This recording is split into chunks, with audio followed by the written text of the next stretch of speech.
Hey everyone! Today I've got a chilling story about a mysterious forest. A friend of mine told me about it, and it was so eerie and fascinating that I just had to share it with you.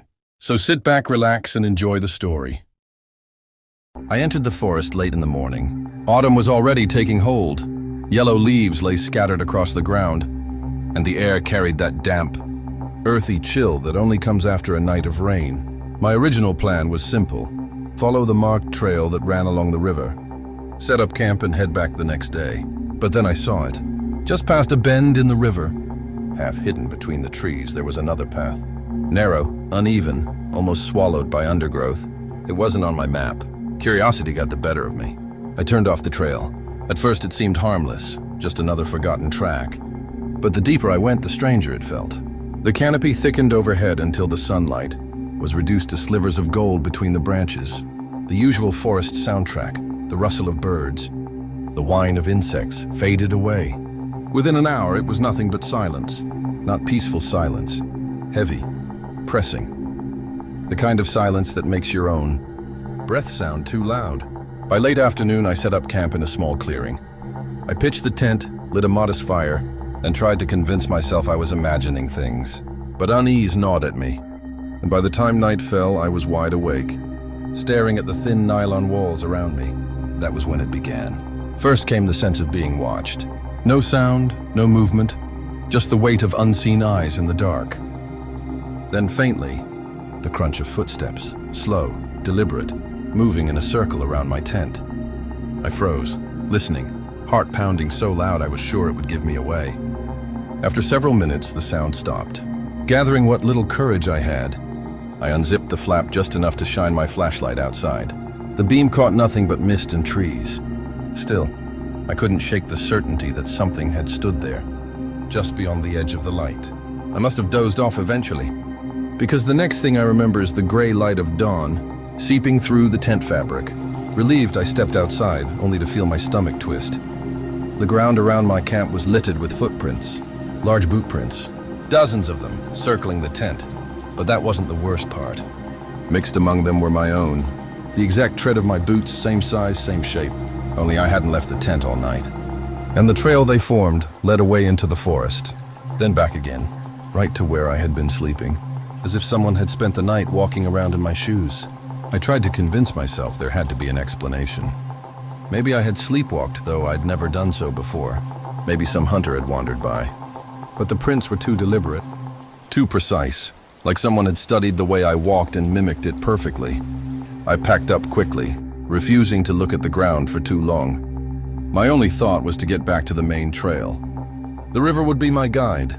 If I followed it downstream, I should reach the ranger station by evening. For hours I trudged along the bank, keeping the sound of rushing water on my right. But something felt wrong. The river twisted and forked in ways I didn't remember. At one point, I reached a clearing where the water pooled into a still black pond. I checked my map. There was no pond. That was when I realized I was lost. Panic scratched at the edges of my mind, but I forced myself to keep moving. I marked trees with my knife as I went, shallow cuts in the bark so I wouldn't walk in circles. Yet less than an hour later, I passed the same black pond again. My own marks were gone. The bark was smooth, unscarred, as if the trees had healed themselves overnight. By late afternoon, the forest felt suffocating. The silence hadn't lifted. My footsteps sounded like gunshots in the stillness. Every now and then, I thought I heard another step behind me, faint and perfectly timed with mine, as if someone were echoing me. I stopped. The forest stopped too. I spun around with my flashlight, nothing. As dusk crept in, I stumbled upon something that froze me in place. On a moss-covered stump lay a pair of boots, my boots. Identical down to the worn laces and the mud caked on the soles. My throat tightened. I bent down, hands trembling, to touch them. They were damp, freshly used, and next to them, pressed deep into the soil, was a single footprint. Bare, human, large, and pointing straight toward me. I staggered back, nearly tripping. The forest closed in, shadows stretching long and thin. Somewhere faintly I heard breathing.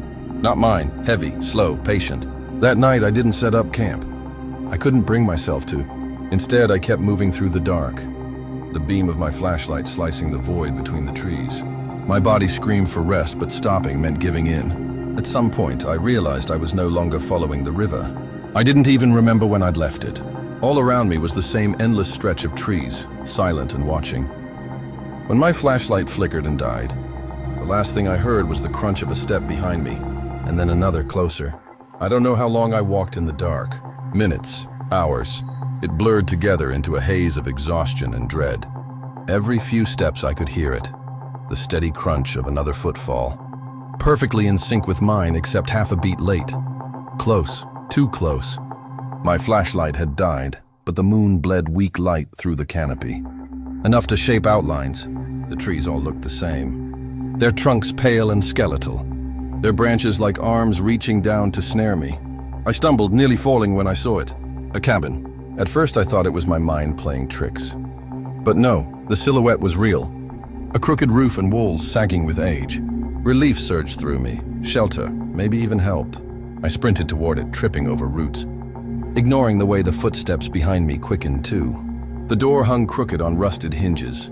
I shoved it open and staggered inside. Dust swirled in the air, thick with the smell of rot. My eyes adjusted slowly to the dim interior, and my relief curdled into dread. The walls were covered, not with pictures, though for a moment I thought they were, but with impressions. Dozens, maybe hundreds of muddy footprints pressed into the wood.